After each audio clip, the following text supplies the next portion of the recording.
کہ جو بندہ 40 دن تکبیر اولیٰ کے ساتھ مسجد میں آئے، اللہ ہمیں توفیق عطا فرمائے۔ ہم سست ہیں، کمزور ہیں، نحیف ہیں، ایسے لوگ گزرے ہیں اس امت کے اندر جنہوں نے 40 سال تک تکبیر اولیٰ کو فوت نہیں ہونے دیا۔ اللہ اکبر، ہم سے تو ایک دن کی نہیں پڑھی جاتی، 40 سال، اور یہاں رسول اللہ نے صرف 40 دن کا کہا ہے صلی اللہ علیہ وسلم، کہ جو 40 دن پڑھ لیتا ہے، فرمایا اس شخص کے ایمان کی گواہی دے دو کہ جو بندہ بار بار مساجد کی طرف آتا جاتا تم جسے دیکھتے ہو، ایک نماز میں آیا، دوسری میں آیا، تیسری میں آیا، یہ بندہ ایماندار ہے، میں محمد صلی اللہ علیہ وسلم بھی اس کے ایمان کی گواہی دیتا ہوں، تم بھی دو کہ یہ بندہ مومن ہے، ایمان والا ہے، جو کہاں آتا ہے؟ مساجد کی طرف آتا ہے۔ عزیز دوستو بھائیو، حضرت عقبہ بن عامر رضی اللہ تعالیٰ عنہ بیان کرتے ہیں کہ ایک مرتبہ ہم صفہ میں بیٹھے ہوئے تھے کہ رسول اللہ ہمارے پاس تشریف لائے صلی اللہ علیہ وسلم، اور فرمایا تم میں سے کون ہے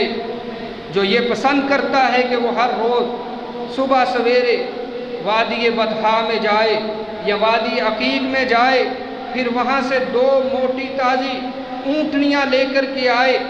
فری میں لائے، کسی کو نقصان پہنچا کر کے نہ لائے۔ صحابہ کرام نے عرض کی اللہ کے رسول صلی اللہ علیہ وسلم یہ ہم سارے ہی پسند کرتے ہیں۔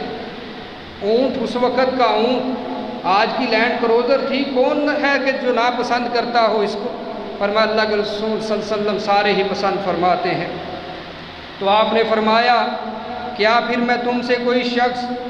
جو صبح سویرے مسجد میں نہیں جاتا جہاں وہ کتاب اللہ کی 2 آیات کا علم حاصل کرے یا ان کی تلاوت کرے، یا اس کے لیے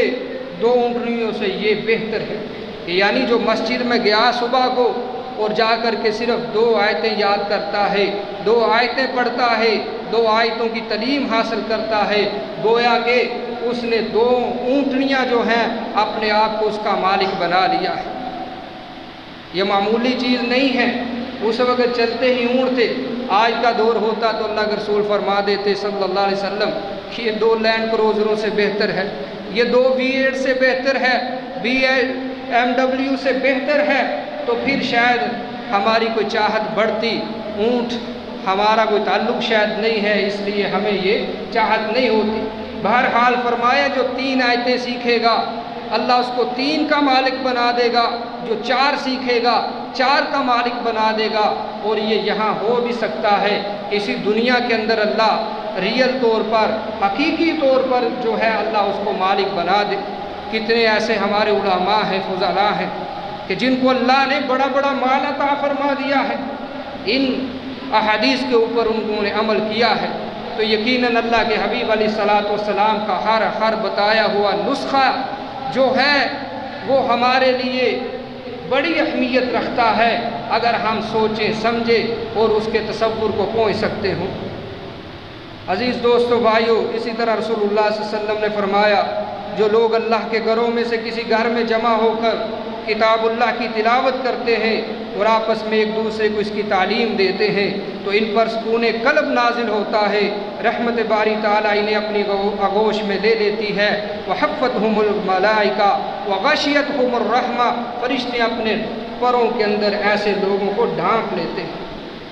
حصار بنا لیتے ہیں۔ وَذَكَرَهُمُ اللَّهُ فِي مَنْ عِنْدَهُ، اور اللہ تعالیٰ فرشتوں کے سامنے پھر ان کا تذکرہ کرتے ہیں۔ اللہ خود ایسے لوگوں کا تذکرہ کرتے ہیں اور فخر محسوس کرتے ہیں، او میرے فرشتوں کی جماعت دیکھو تم کیا کہتے تھے، اور یہ میرے بندے مجھے خوش کرنے کے لیے دن رات جو ہے وہ میرا ذکر کرتے ہیں، میرے ذکر کی محافل کو سجاتے ہیں اور میری مساجد کو آباد کرنے والے ہیں۔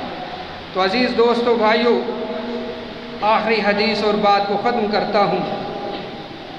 حضرت ابو سعید خدری رضی اللہ تعالیٰ عنہ فرماتے ہیں کہ ایک مرتبہ حضرت معاویہ بن ابی سفیان رضی اللہ تعالیٰ عنہما مسجد میں بیٹھے ہوئے چند لوگوں کے پاس آئے اور آ کر کے کہنے لگے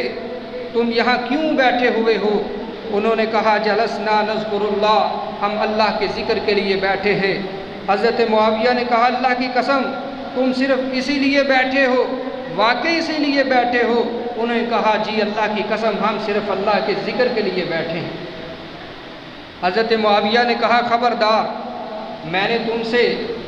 یہ حلف اس لیے نہیں لیا کہ مجھے تمہارے جھوٹا ہونے میں کوئی شک ہے کہ شاید تم کسی اور مقصد کے لیے آئے ہو، کسی اور وجہ سے آئے ہو، نہیں، بلکہ ایک مرتبہ اسی طرح ہم بھی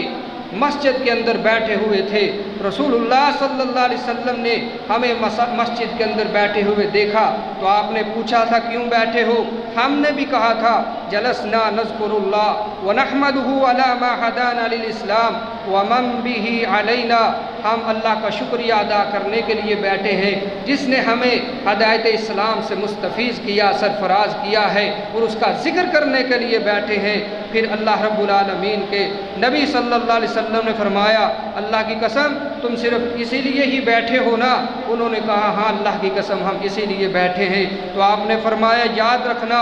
میں نے تم سے حلف اس لیے نہیں لیا کہ میں تمہیں جھوٹا سمجھتا ہوں، بلکہ اصل بات یہ ہے کہ ابھی میرے پاس جبریل امین آئے تھے جنہوں نے مجھے اطلاع دی ہے کہ اللہ تعالیٰ فرشتوں کے سامنے تم پر فخر کر رہا ہے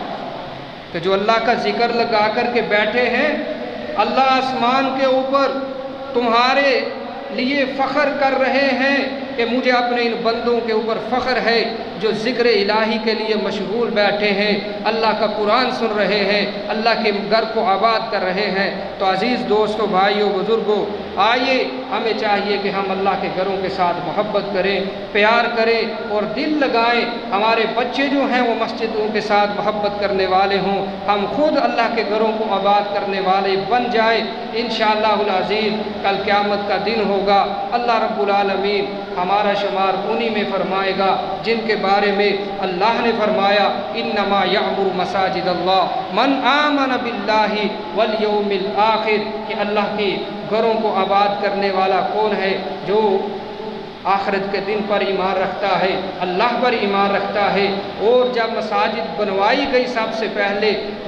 پہلے بیت اللہ تعمیر ہوا، حضرت آدم سے تعمیر کروایا، پھر اسی بیت اللہ کو حضرت ابراہیم خلیل سے اور ان کے بیٹے اسماعیل ذبیح اللہ سے کروایا، بیت المقدس بنوایا گیا تو دو نبیوں نے بنایا، حضرت داؤد اور سلیمان علیہ السلام نے، اور مسجد نبوی شریف کی باری آئی، مسجد قباء کی باری آئی تو خود رحمت عالم صلی اللہ علیہ وسلم مزدور بن کے، معمار بن کر کے پتھر اٹھا کر کے لا رہے تھے اور اللہ کے گھر کو تعمیر کر رہے تھے۔ تو یہ معمولی نہیں ہے،